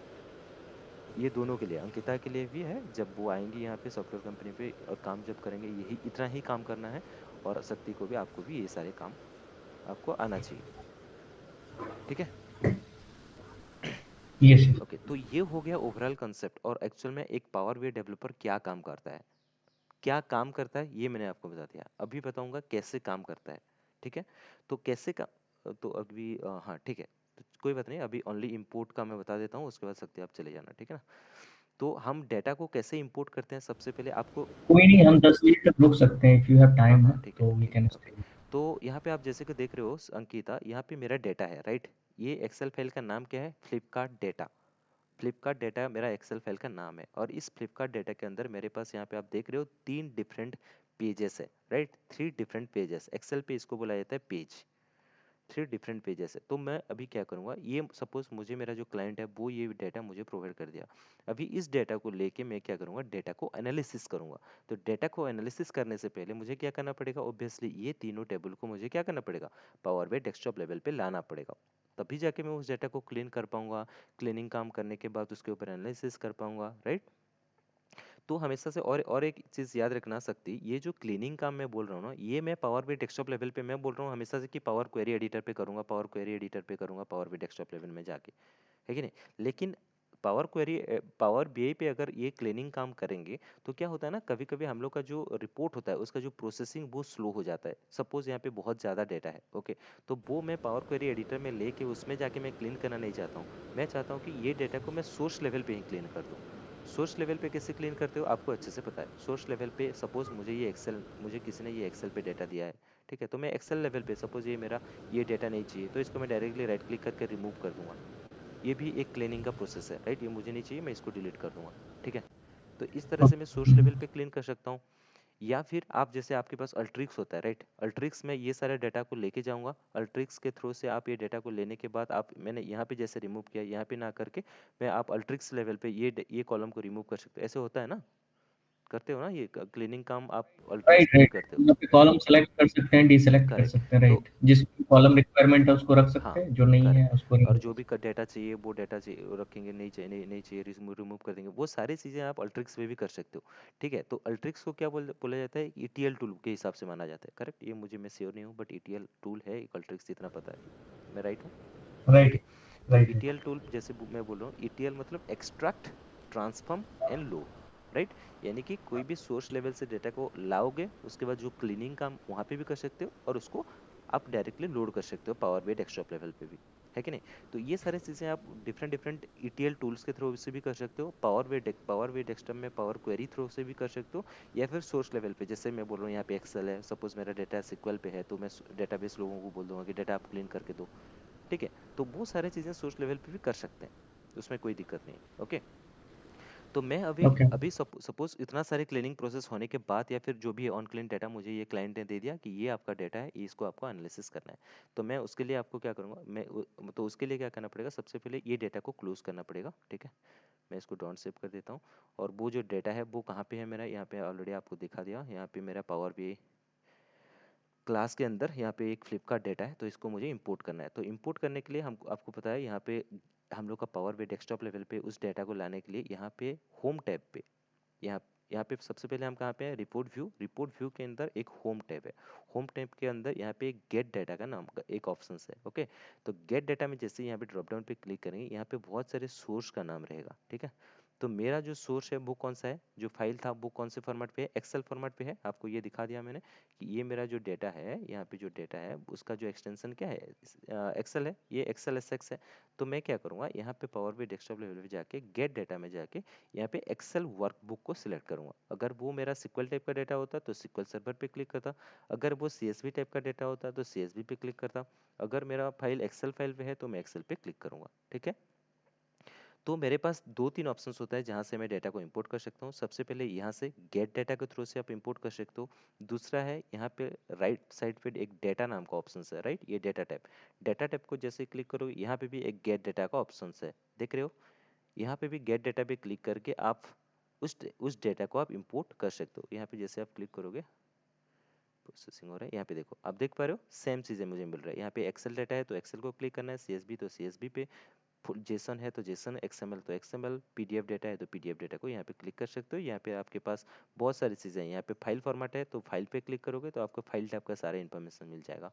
डेटाबेस है तो डेटाबेस रिलेटेड जितना भी डेटाबेस है, यहाँ पे सारे डेटाबेस मिल सकता है जिसको आप कनेक्ट कर सकते हो। ठीक है, then Microsoft Fabric, power platform, Azure type का डेटा, आपका जो डेटा सोर्स है वो एजयोर है तो यहाँ से क्लिक करके ज्वाइन कर सकते हो, या फिर अदर है तो यहाँ पे क्लिक करके आप ज्वाइन कर सकते हो। जो बिग डेटा होता है, हाडूप होता है, स्पार्क होता है, आर होता है, ठीक है, ये O L E D B, ये एक डीबी होता है, ये सारी चीज़ों को अगर वेब को डायरेक्टली कनेक्ट करते हो तो यहाँ से क्लिक करके आप कनेक्ट कर सकते हो। ठीक है, या फिर ऑल पे क्लिक करोगे तो यहाँ पे जितना भी डेटा सोर्स है वो सारे ऑल लेवल पे अवेलेबल है। ठीक है, ये सारे डेटा सोर्स है, तो इन डेटा सोर्स को लेके आप कनेक्ट कर सकते हो। तो हमारे पास सबसे पहला यहाँ पे गेट डेटा पे क्लिक करके आप ला सकते हो डेटा को। दूसरा है यहाँ पे गेट डेटा क्लिक करके आपका जो डेटा सोर्स है उसको ला सकते हो। तीसरा है यहाँ पे देखो, ये जो कन्वास एरिया है, कन्वास एरिया के अंदर जो कॉमनली डेटा सोर्स होता है, यानी कि जो डेटा हमेशा से क्लाइंट लोग रखते हैं, वो कहाँ पे रखते हैं, मोस्ट ऑफ द केस पे एक्सेल पे रखते हैं, या फिर सिक्वल सर्वर पे रखते हैं, या फिर ब्लैंक टेबल, ये paste data into a blank table, एक ब्लैंक टेबल पे आप क्रिएट कर सकते हो, या फिर डिफरेंट डिफरेंट डेटा सोर्स होता है। तो मोस्ट ऑफ द केस में एक्सेल एंड सिक्वल पे रहता है। तो इसलिए यहाँ पे देखो दो ऑप्शंस हैं जहाँ के ये कॉमनली यूज होता है, इसलिए यहाँ पे आपका स्क्रीन पे ही दिख रहा है। ठीक है, डायरेक्टली यहाँ पे क्लिक करके आप डेटा को ला सकते हो। या फिर यहाँ पे देखो जैसे और कॉमनली कौन सा यूज होता है, यहाँ पे एक्सेल बुक दिख रहे हो, एक्सेल बुक यानी कि एक्सेल फाइल सेम है, ये एक्सेल, ये गेट डेटा के अंदर जो एक्सेल है ये भी, और यहाँ पे जो देख रहे थे वो भी एक्सेल सेम ही है। ओके, तो यहाँ पे जो होम टैब के अंदर यहाँ पे एक बॉक्स दिख रहे हो, ये देख पा रहे हो, ये सारा कॉमनली यूज्ड डेटा सोर्स है जहाँ से आप डेटा को इंपोर्ट कर सकते हो। ओके, तो मोस्ट ऑफ द केस में हमेशा सपोज मैं एक्सेल डेटा को इंपोर्ट करना चाहता हूँ तो सिंपल यहाँ पे गेट डेटा पे जाऊँगा, देन एक्सेल वर्कबुक में सिलेक्ट करूँगा। उसके बाद वो डेटा हम लोग का जो था, कहाँ पे था, डेस्कटॉप लेवल पे, डेस्कटॉप लेवल पे पावर बीआई क्लास कहाँ गया, यहाँ पे देखो पावर बीआई क्लास ये है, इसके अंदर मेरा जो डेटा था फ्लिपकार्ट डेटा, राइट, इसको सिंपल क्लिक करूंगा। क्लिक करने के बाद ओपन टैब पे क्लिक करके वो डेटा को पावर बीआई डेस्कटॉप लेवल पे ले आऊंगा। तो यहाँ पे देखो अभी कुछ भी नहीं दिख रहा है, जैसे यहाँ पे डेटा अभी कनेक्ट हो रहा है, कनेक्ट होने के बाद क्या दिखेगा, यहाँ पे वो डेटा ये राइट हैंड साइड पे दिख जाएगा, वो सारे टेबल्स। ओके, तो उससे पहले 5 मिनट आ सकते हैं, उसके बाद चले जाना ठीक है ना। अरे नहीं, 10 बजे तक हम एक्सटेंड कर सकते हैं इफ़ यू आर ओके। मुझे कोई इशू। ओके,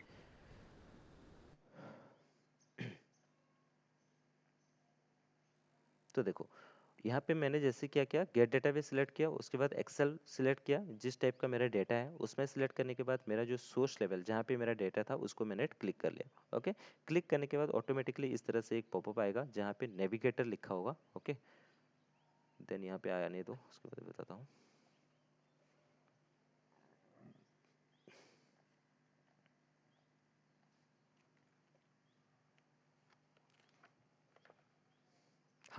अभी यहाँ पे देख रहे हो, यहाँ पे मेरा जो डेटा सोर्स था क्या था, फ्लिपकार्ट डेटा, करेक्ट। मेरा जो सोर्स का फाइल नाम था क्या था, वो फ्लिपकार्ट डेटा। तो फ्लिपकार्ट डेटा के अंदर मेरे पास कितना पेजेस था, नंबर ऑफ पेजेस कितना था सकते बताओ, 3 डिफरेंट पेजेस था, करेक्ट। एक है ऑर्डर्स, एक है पीपल, एक है थ्री टाइप। रिटर्न्स, 3 पेजेस था, राइट, यानी कि 3 टेबल्स था। तो यहाँ पे मुझे 6 क्यों दिख रहा है, यहाँ पे 6 दिखने का मतलब ये है कि हम जब एक्सेल डेटा को लाते हैं ना, उस टाइम पे हर एक टेबल, ये एक टेबल है, ये देखो इसका जो सिंबल है ये अलग है, ये सिंबल, ये तीनों का सिंबल सेम है, ये तीनों का सिंबल अलग है, राइट। तो इस एक्सेल डेटा पे हम जब भी डेटा को रखते हैं, ये हम पेजेस बोलते हैं। इस टाइप का अगर डेटा होता है, सिंबल होता है, तो इसको पेज बोलते हैं, इसको टेबल बोलते हैं, ठीक है। तो वो क्या करता है, सिंपल सा, ओके। वो सेम टेबल को वो पेज लेवल पे, पेज के हिसाब से भी देखा था और टेबल के हिसाब से भी वो कंसिडर कर लेता है, ठीक है ना। तो इसलिए यहाँ पे हम क्या कर रहे हैं, बोथ टेबल एंड पेज के फॉर्मेट पे उसको देख पा रहे हैं, ऑलराइट। तो तो टॉप वाला टेबल है और बॉटम वाला पेज है, दैट व्हाट यू आर नहीं, सेइंग, ये जिसमें ग्रीन टेबल है, ब्लू ये जो है। टेबल है, ये टेबल है, ओके। और ये पेज है, ब्लू वाला table. Correct. Okay, got it, ठीक है। एक सेकंड, ठीक है। तो हमेशा से आप, अगर आप यहाँ पे मैं सिलेक्ट, तो आपको अगर कोई भी टेबल को देखना है, यहाँ पे सपोज मैं, ये मेरा कौन सा है, पेज है, राइट। तो हम एक्सेल पे हमेशा इसको पेज बोलते हैं, और पेज को हम टेबल्स भी बोलते हैं, इसलिए यहाँ पे पेज लेवल पे भी दिखा देता है और टेबल लेवल पे दिखा देता है। बट अगर आप सिक्वल डेटा को लाओगे, इंपोर्ट करोगे, तो ऑब्वियसली आपको टेबल ही दिखेगा, ये पेजेस नहीं दिखेगा, डुप्लीकेट वैल्यू नहीं दिखेगा, ठीक है ना। तो मैं सपोज यहाँ पे मेरा जैसे ऑर्डर्स टेबल था, यहाँ पे मैं ऑर्डर पे क्लिक करता हूँ, ऑर्डर पेज है ये मेरा। तो ऑर्डर पेज पे क्लिक करूंगा तो यहाँ पे मेरा वो डेटा यहाँ पे दिख जाएगा, देखो। यहाँ पे जैसे मैंने उस टाइम पे बताया था, ए नंबर ऑफ, ये एक कॉलम था, इररिलेवेंट कॉलम जो मैं बोल रहा था, A, then order ID, order date, ship mode, ठीक है। और उसके बाद यहाँ पे customer ID, customer name, segment, कौन से उसका जो रीजन है, कंट्री कौन सा है, city, state, place, region, right. और उसके बाद जितना भी कॉलम्स था, product name, category, sub category जो भी था, उसके बाद sales, quantity, but discount, profit, ये सारे ऑर्डर्स टेबल पे था उस टाइम पे, मैंने आपको दिखाया था एक्सेल फाइल पे, करेक्ट शक्ति, अंकिता।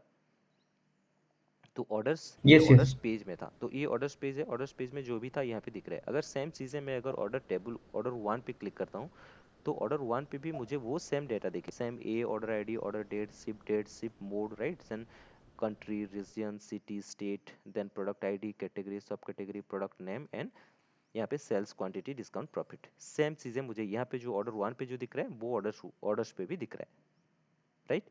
तो अगर मैं चाहता हूँ यहाँ पे ऑर्डर्स, मैं टेबल्स को हमेशा इंपोर्ट करता हूँ, तो यहाँ पे ऑर्डर्स वन को सिलेक्ट करता हूँ, मुझे ऑर्डर वन ये पेज चाहिए, देन ये पेज को मैं देखना चाहता हूँ, तो यहाँ पे क्लिक करूंगा, तो यहाँ पे मैं देख पा रहा हूँ ये डेटा था, तो इसको भी मुझे चाहिए, तो यहाँ पे इसको भी सिलेक्ट कर लूंगा।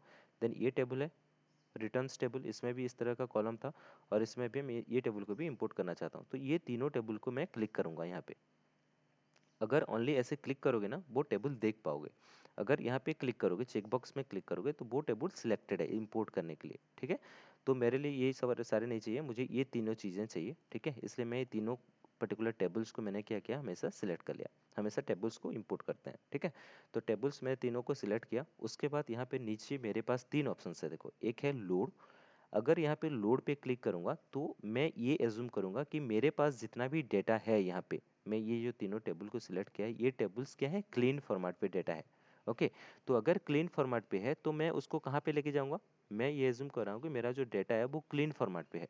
तो क्लीन फॉर्मेट पे है, तो ऑब्वियसली मैं डायरेक्टली उसको पावर बी डेस्कटॉप लेवल पे लेके जाऊंगा, ठीक है। इसलिए अगर लोड पे मैं क्लिक करूंगा, तो मेरा ये जो 3 डेटा है, 3 कॉलम्स है, वो कहाँ पे जाएगा, पावर बी डेस्कटॉप लेवल पे जाएगा, कहाँ पे जाएगा, पावर बी डेस्कटॉप लेवल पे। और अगर मैं इसको, मुझे लगता है ये जो डेटा है वो ऑन क्लीन फॉर्मेट पे है, ऑब्वियसली मैं यहाँ पे देखो क्लिक करता हूँ, तो यहाँ पे मेरा कॉलम का नाम क्या है, कॉलम वन है, कॉलम टू है, यहाँ पे कॉलम का नाम कभी कॉलम वन कॉलम टू थोड़ी रखेंगे क्या, इसमें पर्सन एंड रीजन रहना चाहिए, राइट। तो ये ऑन क्लीन फॉर्मेट पे है, तो मुझे ऑब्वियसली ये सारे तीनों डेटा को मुझे कहाँ पे लेना पड़ेगा, ट्रांसफॉर्म डेटा पे लाना पड़ेगा, ठीक है। अगर ट्रांसफॉर्म डेटा पे मैं ले क्लिक करता हूँ, तो मेरा ये जो 3 टेबल्स है, ये कहाँ पे डायरेक्टली चले जाएंगे, ये डायरेक्टली ये तीनों टेबल पावर क्वेरी एडिटर में चले जाएंगे, ठीक है। यहाँ पे जैसे पावर बी डेस्कटॉप है, वैसे पावर क्वेरी एडिटर में चले जाएंगे, अगर मैं ट्रांसफॉर्म डेटा पे क्लिक करता हूँ तो, ओके। और अगर मैं यहाँ पे सिंपल लोड बटन पे क्लिक करूंगा तो मेरा ये तीनों टेबल कहाँ पे दिखेगा, वो यहाँ पे पावर बी डेस्कटॉप लेवल पे, ये राइट हैंड साइड पे पावर बी डेस्कटॉप में ये राइट हैंड साइड पे दिखेगा यहाँ पे। ठीक है, तो मैं क्या करता हूँ, सिंपल यहाँ पे इसको मैं एज्यूम करता हूँ कि ये जो मेरा डेटा है पावर क्लीन डेटा है, सपोज मैं एज्यूम करता हूँ, ऑल्दो ये डेटा ऑन क्लीन है, तभी भी मैं इसको पावर बी डेस्कटॉप लेवल पे ही जाना चाहता हूँ पहले। ओके, हम पहले पावर बी डेस्कटॉप लेवल से इंपोर्ट करेंगे इसको, यानी कि इस जो डेटा है इसको पावर बी डेस्कटॉप लेवल पे इंपोर्ट करते हैं, फिर उससे हम क्या करेंगे, हमको पता है डेटा ऑन क्लीन है, तो पावर बी डेस्कटॉप लेवल से हम पावर क्वेरी एडिटर में जाएंगे। ओके, तो मैं यहाँ पे सिंपल लोड में क्लिक करूंगा, सो लोड पे क्लिक करूंगा तो ये तीनों टेबल कहाँ पे जाएगा, पावर बी डेस्कटॉप लेवल पे, ये राइट हैंड साइड पे दिखेगा। ठीक है, तो मैं यहाँ पे लोड कर रहा हूँ, लोड बटन पे क्लिक कर रहा हूँ। नेक्स्ट धीरे धीरे जब पढ़ेंगे नेक्स्ट क्लास में हम ट्रांसफॉर्म डेटा पे जाएंगे। ठीक है, तो अभी यहाँ पे लोड में मैंने क्लिक किया, तो लोड पे जैसे ही क्लिक करूंगा यहाँ पे हम लोग का ओके। जो डेटा है वो यहाँ पे राइट हैंड साइड पे दिखेगा। देखो यहाँ पे डेटा प्रोसेसिंग हो रहा है, लोड हो रहा है। ओके, ये डेटा लोड हो गया इसलिए कंप्लीटेड, ये डेटा लोड हो गया कंप्लीटेड, ये रनिंग है इसलिए थोड़ा टाइम ले रहा है। Okay,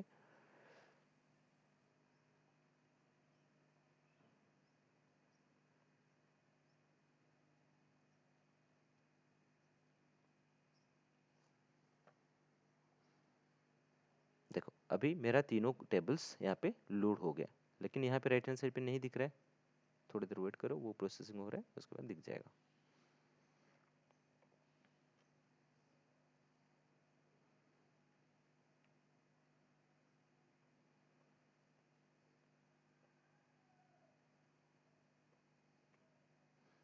there are pending changes to query have been applied, तो थोड़ा वेट करो, वो डेटा ऑटोमेटिकली यहाँ पे आ जाएगा। ये फिर अप्लाई चेंजेस ये जरूरत नहीं है, यहाँ पे लोड हो रहा है। ठीक है ना, थोड़ा वेट करना पड़ेगा, डेटा का साइज के ऊपर डिपेंड करता है, जितना ह्यूज अमाउंट ऑफ डेटा रहेगा तो ये लोड होने में थोड़ा टाइम लगता है, अगर थोड़ा है तो ऑब्वियसली डायरेक्टली यहाँ पे आपका डेटा दिख जाएगा। तो यहाँ पे मेरा नंबर्स ऑफ रिकॉर्ड्स बहुत ही कम है, बट टाइम ले रहा है थोड़ा टाइम। ओके,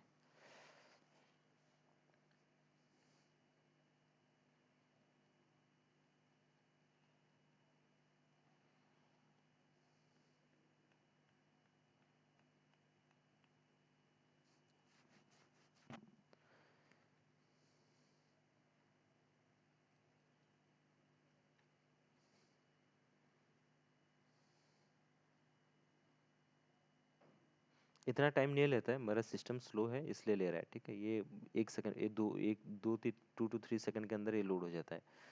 मेरा सिस्टम थोड़ा स्लो है इसलिए प्रोसेसिंग भी स्लो ही हो रहा है।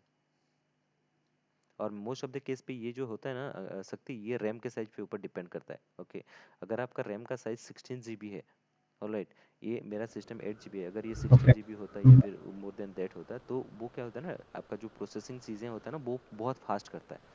इसीलिए जब भी अगर आप ह्यूज डेटा पे काम कर रहे हो, आपका सिस्टम का साइज 16 GB होना चाहिए। ठीक है, बट 8 GB पे सब कुछ काम हो जाता है, बट अगर मिलियंस ट्रिलियंस डेटा है तो ऑब्वियसली वो उसको बहुत ही ज़्यादा टाइम लगता है, तो इसलिए हमेशा 16 GB पे कन्वर्ट कर देते हैं। ठीक है, लोग 8 GB पे सब कुछ हो जाता है, आपको 16 GB करने का जरूरत नहीं है। ओके, ओनली ये बता रहा हूँ कि अगर डेटा का साइज ह्यूज है तो आपका, अगर रैम साइज ह्यूज है, बड़ा है, तो जो डेटा लोड हो रहा है ये बहुत ही फास्ट हो जाता है।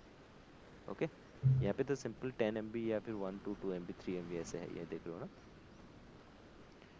देन यहाँ पे और एक चीज आप देख रहे हो, डिटेक्टिंग रिलेशनशिप देख रहे हो, राइट। डिटेक्टिंग रिलेशनशिप मतलब ऑटोमेटिकली बीआई टूल्स क्या कर रहा है, डेटा को यहाँ पे रिलेशनशिप क्रिएट कर दे रहा है। तो यहाँ पे मेरा डेटा लोड हो गया, यहाँ पे टोटल 801 रोज है, यहाँ पे 5 रोज है, यहाँ पे 9994 रो। ठीक है, इतना टाइम क्यों लग रहा है।